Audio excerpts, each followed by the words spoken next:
Let's do it. Let's do it on three. 1, 2, 3. 1/2 a step too late or too early, you don't quite make it. 1/2 second too slow, too fast, you don't quite catch it. On this team, we fight for that inch. We claw with our fingernails for that inch. Because we know that's the difference between winning and losing. Mean in the Green. It's right here for you. That's football, guys. Go Mean Green. Welcome to the GoMeanGreen.com Barbershop Podcast, dedicated to students, alumni, and fans that truly bleed green. Don't give them room to breathe. Follow us on Twitter at GoMeanGreen and visit our website, GoMeanGreen.com. Love that. Gotta love it, baby. Here we go. Now, your hosts of the GoMeanGreen.com Barbershop Podcast, Evan, Harry, and Ashton.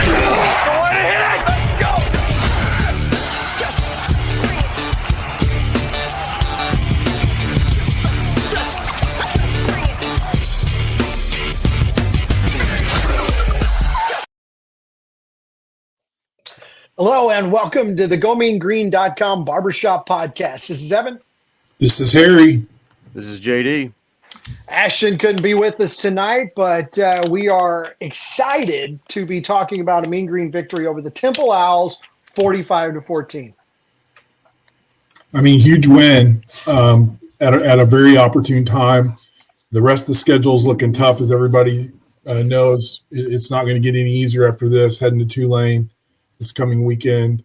But, hey, you know, give UNT credit. I mean, they shut Temple out in the second half, which is not something we've seen a lot of lately. You know, Rogers continuing to show that he's the guy. Feel like the defense really stepped up. Whenever you can hold any American Conference opponent to 14 points and all in the first half, man, kind of feels like Capone may be having something go on. Now, obviously, they're not having their starting quarterback probably affected the outcome here a little bit. But that being said, I got to give them a big thumbs up. That was a nice win. Yeah, I mean, I think they dominated and felt like all three phases, and it was a complete effort. I mean, it was the first time I feel like in several years that we've had a win against a, you know, FBS opponent, which Temple's, you know, not the greatest team in the American Conference, but it's still a very solid football team. And like you said, I mean, to be able to come out with a 45-14 victory, and you know, when I got the news right before the game that the starting quarterback was out, the back of my mind was like, oh my gosh, it seems like when North Texas plays the backup quarterback, they make them look like Joe Montana. I mean, it seems like most of the time we have more trouble with the backup than, and I mean, you got to give Capone and this team It's so credit. true. I mean, they went from Kurt Warner's son was the starting quarterback for Temple. I mean, pretty much air raid, greatest show on turf, kind of what the Temple's their game plan was coming in, and then you learn 30 minutes beforehand, you know, you got a running quarterback. And I mean, looking at his stats, I mean, he was the same size as Cam Newton, and he was a force running, and you saw it. He gave us trouble at the first of the game, but for Capone and this defense to be able to adjust, like I said, give them credit, and they continue to trend up each week. And I think that's really all you can ask at this point. I mean, it's not the NFL. You can't go out and sign free agents. So they're making the best with what they have and continuing to improve. Yeah, so when you're at that game, you knew that Temple was not a running team in the past.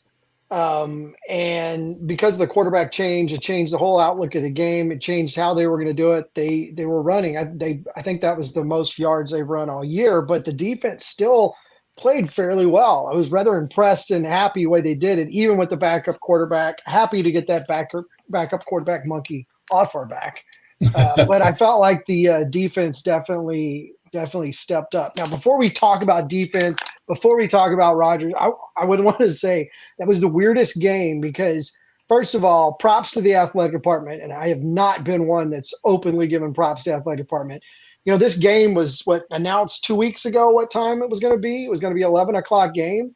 And they capitalized on the whole eclipse thing. I never seen, you know, I walked in, I did not expect to be handed a University of North Texas College of Science eclipse glasses. And I'm like, great. And this is, okay, perfect. So you're in the stands.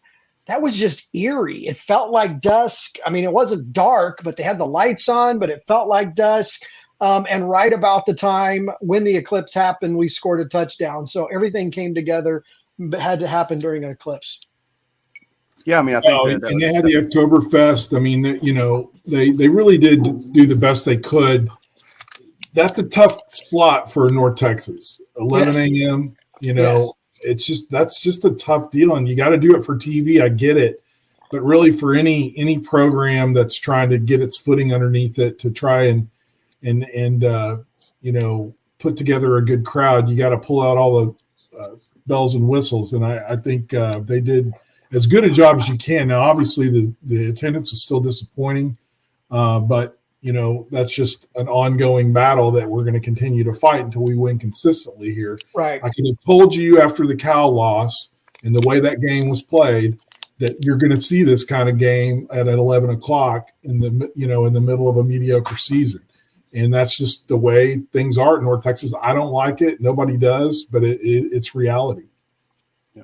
But we've seen with North Texas, when you can string some wins together, the fans do show up. I do think that this was a culmination of, maybe losing some games early in the year that we probably should have won. I mean, I said on Twitter, I said the other day when me and you talked, Harry, that, I mean, we're a couple plays away from this team, potentially being 5-1 right now.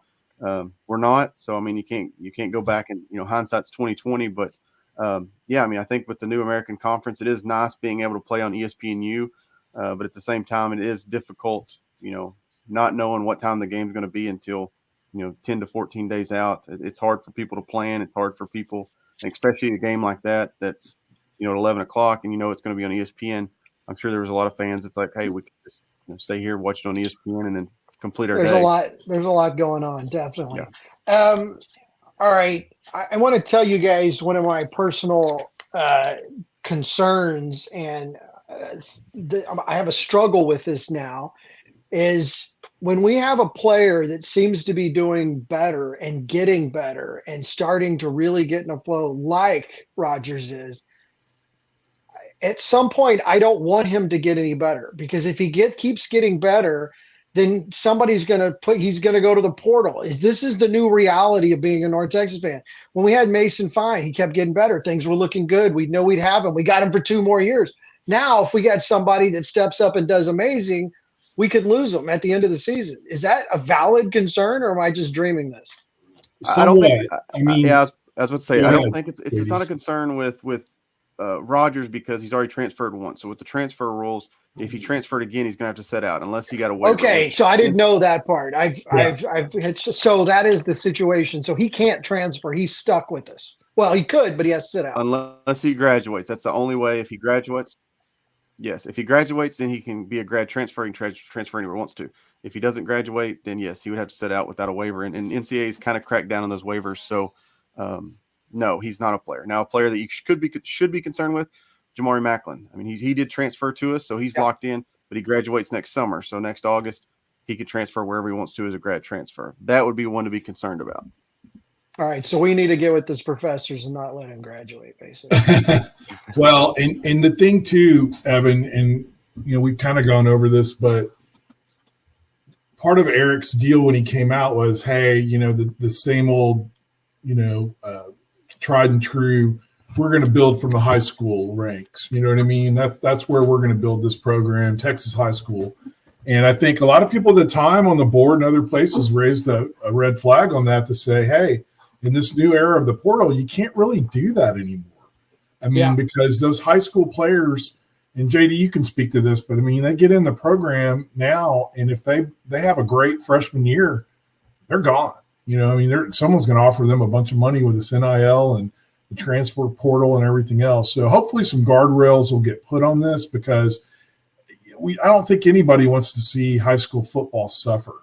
It's been such a big thing in Texas, and I think it's been a big part of college football, honestly, is having a guy in the program, from high school for 3 or 4 or 5 years. So, it is a difficult aspect of this right now. Yeah. All right. So I'm glad that you clarified that for me. I didn't read the rules. Obviously, JD knows them very well. 45-14. Everything seemed to be clicking for us. What were some of the other outstanding players, calls that you guys saw on Saturday that we need to mention? I mean, defensively, Jordan Brown, I think, is really – he led the team in tackles. That's huge. we just weren't getting performances consistently out of our defenders. And the other thing I noticed in the tackles of the game, we had Kevin Wood and Jordan Brown both in the top 4. So when your linebackers are making plays, I think, especially in this defense, that's a good sign that things are trending your way. But yeah, I mean, we knew there was a lot of new faces. So it looks like they're starting to figure this system out a little bit better and starting to gel. And I would say that's a very good sign heading into the second half of the season.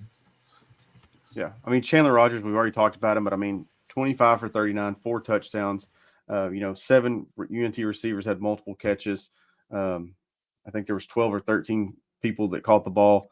He spread it out. I mean, when he gets time in the pocket, he can cut a defense apart. It's really impressive. I mean, I hate to say it, but to me, he's probably the best quarterback North Texas has had in several years. I mean, when he has time in the pocket, he delivers a beautiful deep ball, but he's also got the speed and skills to make things happen when things are breaking down.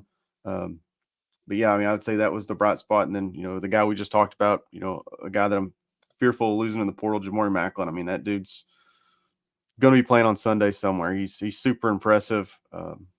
Just continues to, I think he's top 8 in, the conference in receiving right now. I think North Texas is one of the only teams that has a top 10 running back and a top 10 receiver in the conference. So that's impressive to see that Eric Morris in this offense. I mean, you think of air raid, but right now they're super balanced. So yeah, I mean, I think the way Chandler Rogers is playing right now, if this defense continues to improve, if you have a good quarterback, you can win some of these games. I mean, it makes some of these games that you think earlier in the year is instant losses obtainable. So I think that's the exciting thing moving forward. If Rogers continues to improve, defense continues to improve, I think we might have a chance to slip up on one or two of these teams down the stretch. Well, that brings me to who we're playing this week. We're playing Tulane. Tulane's ranked 23rd in the country, excuse me. When I saw that, I was like, wow, they're really doing well. Do you feel like they're going to stick around there? I mean, I know the rest of their schedule is what it is in the conference, but really they've beaten a lot of teams that I just didn't feel like they had any really big. They lost to Mississippi by 17, but the other teams they played, do you guys feel that they're a 23 in the country team? I think they're very talented. I mean, I think they are definitely the front runners to win a conference championship. We saw what they did last year against USC. It's probably one of the toughest teams North Texas has played the last few years.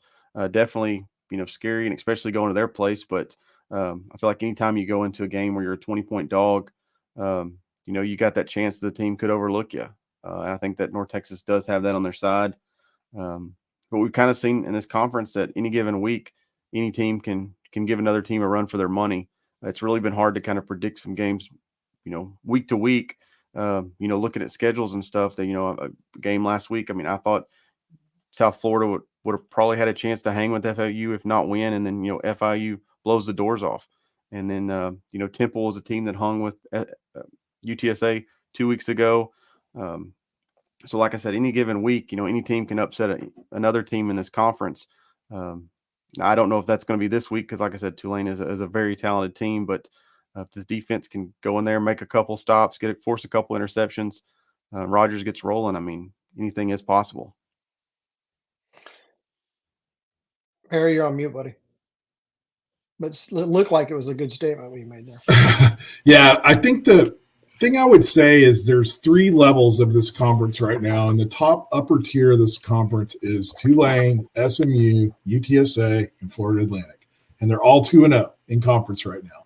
So it's kind of like we went to media day. That's what everyone. I think Florida Atlantic's a little bit of a surprise being in there, but I think seeing Tulane, SMU, and UTSA is not a big surprise to me. I think Tulane is the best team in the conference. I mean, I think.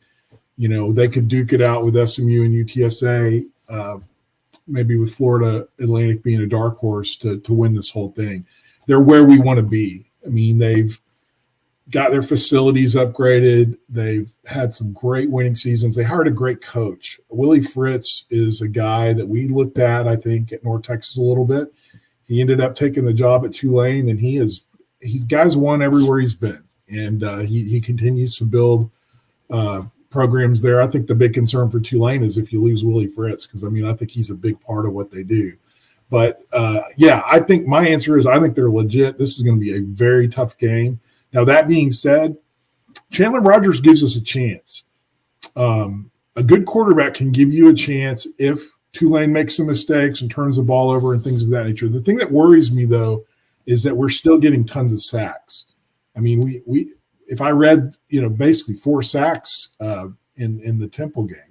And so that worries me because against Tulane, man, they're going to rush us every single time. So we've definitely got to have some draws and screens and some quick, quick hot routes and things like that in place, or it's going to be a long day.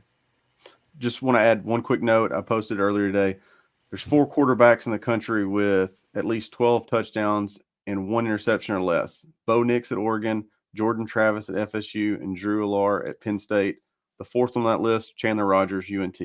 Pretty impressive for a guy that's only started 4 games. The other guys pretty impressive. And that was my concern because he really seems like he's every week it seems to look better, more confidence. You feel more confidence in him back there. Yes, yeah, and he will have 2 years if he stays. JD, I think this year and next. I think he's a junior. Okay, so that's if we could continue building with him this year, that could make who knows what happens this year, but next year really interesting. To have him coming back. Speaking of the conference standings, are you guys are you surprised at UTSA standing at 3-3? Obviously they had a tough schedule right out of the blocks, but are you surprised that they're 3-3? No, I think they had some tough games there. The Houston game, Tennessee, everybody kind of predicted that and was going to be a loss, but then also Frank Harris going down, and we saw that team's a completely different team when Frank Harris is not out there on the field. Right. So watching that game Saturday, it looks like to me they're about as close to full strength as they've been in a while, and they're impressive. Frank Harris is, we talk about Chandler Rogers being a great quarterback. I still think that Frank Harris is the guy you're shooting for right now in this conference just because he's been at UTSA for 15 years. I think that I thought there was a chance that they could have been, 5-1 at this point, 4-1. I thought there was a chance they could have, potentially upset Houston. I never thought they would beat Tennessee. Tennessee's just an extremely good SEC team. But, I think 3-3. But I think once you look at it, kind of zoom in a little bit and seeing the injuries, seeing the games that Harris missed, I think the Army game was kind of a shock. But overall, like I said, I think they're healthy and kind of trending up as we were kind of getting into the meaty part of conference play. One of the things that I wanted to bring up against the game against Temple, and I think it's going to play into some of the other games, is we had 3 interceptions, 3 turnovers, 3 interceptions. I thought that was huge. Should have only been 2 on a 4th down, and the long ball, you don't catch the ball, you knock it down. But the game was over at that point, but it was just one of those heads up moments. But we got to see more of those. We've got to see, 0 turnovers on our side and positive on the other side, or at least come out positive on those. It was nice to see that coming our way. In time of possession, the game was pretty even, and we still came out way on top. It was a nice win, and I know we're pretty big dogs heading into Tulane, but crazier things have happened. I've both seen it, Evan. Especially with this defense improving, that gives me some hope. But we needed them to improve. Do we know where the rankings are on the defense? We're not dead last anymore, right?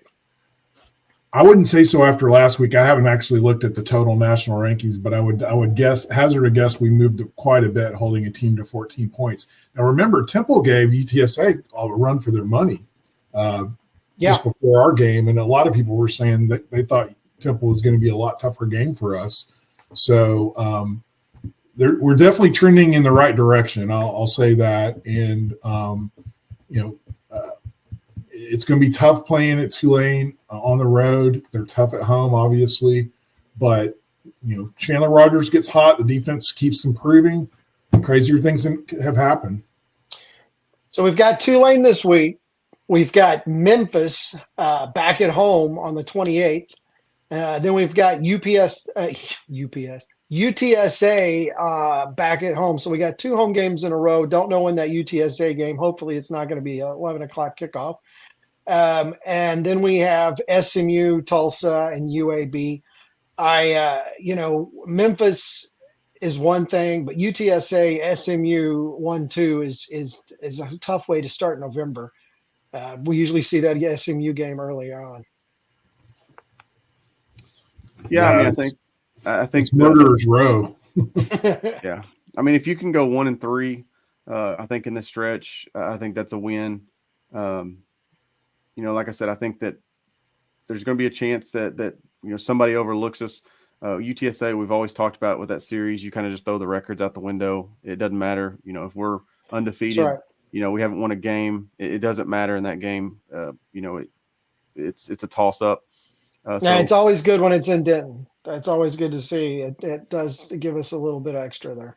Absolutely. And when you're facing these teams later in the year, like we talked about with Frank Harris' injury, I mean, anything can happen. I mean, if SMU, Preston Stone goes down, Frank Harris isn't available. I mean, those games instantly change as far as win percentage or who's favored, who's not favored. So, I mean, I do like playing SMU later in the year. It seems like when we play them first or second game in the year, they seem to trend down as the year goes on. So I am excited to play that game later in the season. But yeah, like I said, I think best case scenario, you hope to at least go 1-3 in this stretch, just where North Texas is as a team currently and the talent levels on those 4 teams we're about to face.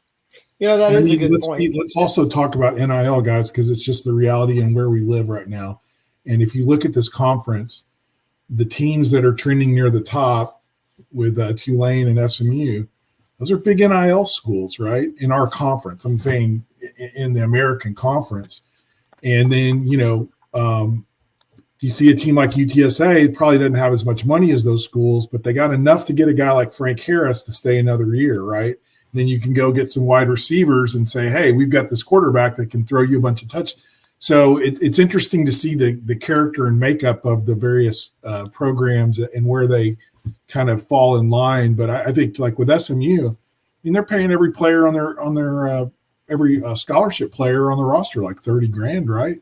JD, you know that. Yeah, I think it's 36, but yeah, I mean that's so, it's just a different world, than maybe what we've seen in the past with some of these teams in NIL. All right. So what else? What else did you guys see or thinking about? Anything on the horizon here, or any injuries or anything else that has come up? I know this is kind of a short week. I mean, you'd think we'd be talking about everything, but we won, and it's like we don't know what to do besides keep bringing up that we won a game that pretty handily too. So, what else we need to add this week? It seems like health-wise, it seems like we've been relatively healthy, and I feel like I clench my fist every time I see Chandler Rogers taking a sack, just because I have flashbacks of Mason Fine, running over the sidelines, holding his shoulder and stuff like that. I mean, anytime you have a quarterback trending like this, you always fear for injuries and stuff like that. But overall, to me, it seems like the team is super healthy at this point in the season, which is positive, especially the part of the season we're in. You have kind of seen, just to kind of transition to recruiting a little bit, kind of transition. I mean, they've kind of made it. You see some changes the staff's making. There's been a lot of recruitment have shifted from the high school ranks to the JUCO ranks. There's been a couple decommits. There's been a couple commitments as well, but I definitely think that we can see, I know it's not really recruiting season, but I think this team we could look at next year, first game in September, and have a lot of new faces on this roster of guys that they're adding that are ready to play. I think that's something I've seen, just as a guy that covers recruiting, a big shift the last, I would say, 2 or 3 weeks. So that's the strategy basically going into next year, is to plug some more holes with some JUCO. Is every team doing the same thing? Is every team looking to do it that way now? I mean, are we starting to see a shift? I mean, there, obviously situation in Colorado and how things moved out and picking people up and going through the portal, everything's shifted, and all schools can't do it the same. I mean, is there going to be is high school recruiting as big as it was, or is everybody waiting for players that have shown they could do it at the next level at a JUCO or at a smaller conference school? And Harry can talk to this a little better than I can because he went and listened to Coach Moore's talk in San Antonio at the coaches club or quarterback club. But I mean, Morris, I see Morris's side. I mean, he took over a team that played for a conference championship, so he couldn't come in here day one and blow the thing up. The cupboard wasn't empty. Should they have probably brought in a few more guys that could have plugged and played instantly? Probably so. But at the same time, there was never a chance that Coach Morris could came in here like a Texas State did or Colorado did and, tell kids to pack their bags and completely rebuild the roster. Because if you were sitting here at 3-3 after he did that, Coach Morris he would have looked like an idiot because he did take over a team that played for a conference championship. Now, we know as guys that cover the team, there was some gaps, and then losing some key players after spring that were meant to play a vital part of this team. I mean, losing Larry Nixon, that's your starting middle linebacker. Losing Jair Shorter, that's an all-conference wide receiver. You lost Gums and Roberts, who are all-conference tight ends. I mean, there were some big names that left late that I don't think the staff planned for, and by the time they realized it, the portal had kind of dried up, and there wasn't really a ton of names to go out there. I mean, I think that's the reason that the staff left 6 or 7 scholarships available, just because they weren't going to go out there and just to add guys, just to fill spots. So I think that's something to look for moving forward is, maybe taking a little more aggressive now that they've seen firsthand, we're weak at this spot, we can need an upgrade here. We need more size here. I think there's definitely going to be a switch and transition to get more guys that are ready to play and not as much of guys that are, 1 or 2 and 3 year projects. Do you think, though, as the portal and everything changes and we see what teams can change from one year to the next, do you think you're going to see the top tier teams, the SEC types, going to high school or pulling a lot less from high school now, just going through portal because they know they've got something attractive and can get those well-established players? I mean, is it going to be yes. Yeah, I think absolutely. Now, the big blue bloods, the big Texases and A&Ms are still going to get guys out of high school that can play right away. But there's very few of those. Right. And I would say what the average college football program out there is better off getting a guy that's coming from the portal transferring because they're stuck. They can't transfer immediately. Right. And that to me is I don't know if that needs to be a rule change or whatever, because that hurts high school players. Right. High school players are not going to get as many opportunities as they used to in this kind of system as we have. But yeah, it creates like a farm system, really. I mean, that's what your junior colleges and your lower conference teams, your Southland Conference. I mean, they're going to be basically a farm system. And then once the player's done well, then they move up. They go to a bigger school, and schools in the middle are going to have a tough time riding that line.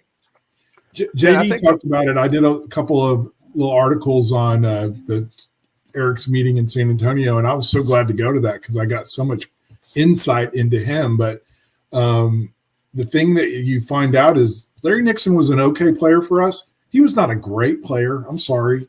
He was okay. And Auburn came and offered him $150,000. I mean, Eric said I had to let him. I had to tell him to take that. You know what I mean? That's life-changing for a lot of these kids and their families and stuff. So it's a real weird. And he cried. That's the other thing. He said he cried because he was so happy at North Texas and he didn't want to leave and he didn't want, he wanted to stay at North Texas. But how do you deal with a situation like that? It's a you can't blame him because the fact is that most of these guys are not going to play in the NFL. They're not going to get it. They've got to get it while they can. If that comes up, you can't blame the kids. You can't tell the kid, "Oh, come on." Tyler Perry in basketball.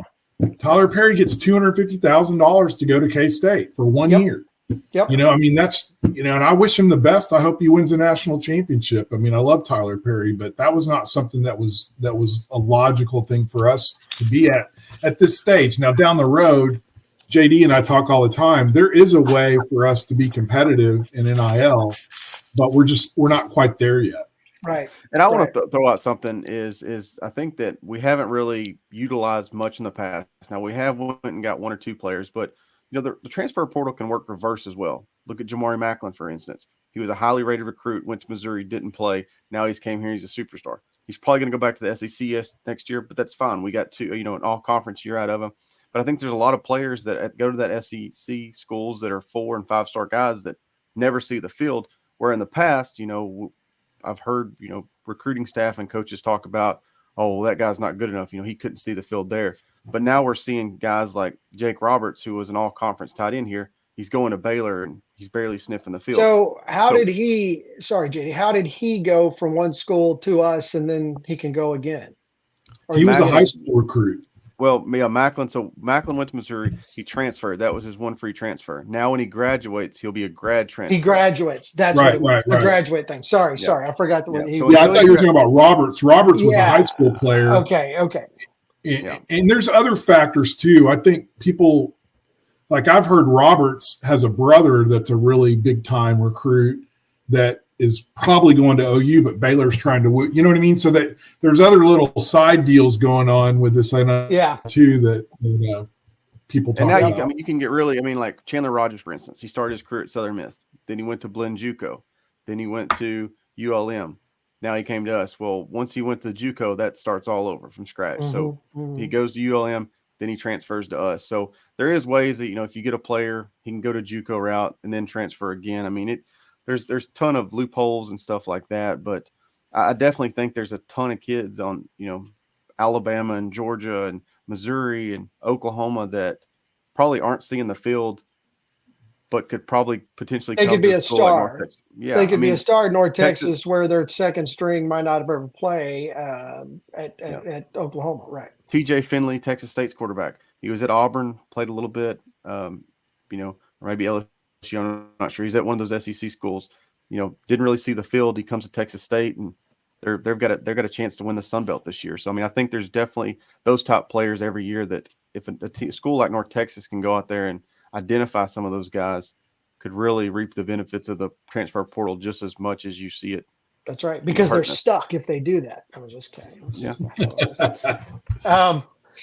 Well, it is interesting, and that's another part of the game that we never thought about 5 years ago, really, and how it's going to shape the way things are going to happen. I want to make a couple of comments on the stuff that's in the comments section. Offense is 15th. Our defense is now up to 127, but the offense is at 15th. At least that's what Z-Man says on here. That's good. You got to think that if the defense was in the as somebody put on here, in the 70s, 80s area, that this team would be different. We'd have a few more wins. Maybe not against Cal, but we could definitely have some of those others on there and be looking at a different outcome, hopefully this week at Tulane, if the defense. But as long as they continue to improve, that's good stuff. Thanks for reminding me. I've been sitting here the whole time not noticing the comments. There's tons of comments. I know. I had the private chat up. I was like, nobody's in here. And then I realized. All right, guys. Well, that's all I got for this week. Anything else before we put it to bed before the Tulane game this week? Well, I've got to do my, people are getting tired of me like I'm a broken record with the new Mean Green Collective NIL that we've started. I encourage you to check out the website, Mean Green Collective. It's all over Go Mean Green as well, but we continue to get donors. We are very excited. We have an event that we are talking about getting scheduled that at least tentatively right now is going to happen after the Sam Houston State game. I believe it's on the 29th. Mm-hmm. And it's going to be right after the game, and we're going to try to have some players there. Some people have seen the players at our tailgate before the football games. They couldn't go this past game because they had an exhibition in Oklahoma that they participated in. But just super excited, very grateful for so many people stepping forward. Small amounts count just as much as large amounts. We're looking to get as many people on this thing as we possibly can. We have given over $100,000 to men's and women's basketball. People say, are you a basketball NIL? No. But right now we think with the returning NIT champions that's our best best play, so to speak. But if you want to give it to football, we can make that happen as well. And so anyway, that's kind of my spiel on the Mean Green Collective. But thanks to so many that have participated in that, and I hope many more will as well. I got one quick note to add. I don't know if anybody was paying attention today, but the Texas Rangers moved to 2-0 in the ALCS. Beat the Astros again. They better get those trash cans out when they come to Arlington. How quickly I'm Harry going to say jumps it's the not fence. looking good. It is Harry not moves looking down good. there, starts going to games. Boy, he quickly moved over. Well, listen, man, 4-game series. We still got – it's not over yet, but it isn't looking good. No. Well, it's an exciting time for a sport that sometimes takes a back seat. All right. Well, guys, I won't be obviously at the game against Tulane. We'll be at the Memphis game. We'll be tailgating at the UTSA game. So hope to see you guys out there that day, and then probably make that SMU one too. If you can make the trip to Tulane, do it. It's a great trip. Evan and I have done it plenty of time. I mean, we've done it quite a bit, and it's a lot of fun, man. New Orleans, you can't beat that. Oh yeah. That's awesome. Scoring predictions? First Oh, weekend? Yeah. All right, that's it for us this week. No, and I don't know because I'm sorry. I mean, I know Tulane's good, but I don't know if they're 23 good. And I brought that up earlier because when I see who they played and I see who they lost to and how they lost to it, I say this one's going to be closer. I still think Tulane will probably come out on top, but I still think it's by less than 2 touchdowns. I mean, I think it could be a touchdown. So I'm going to say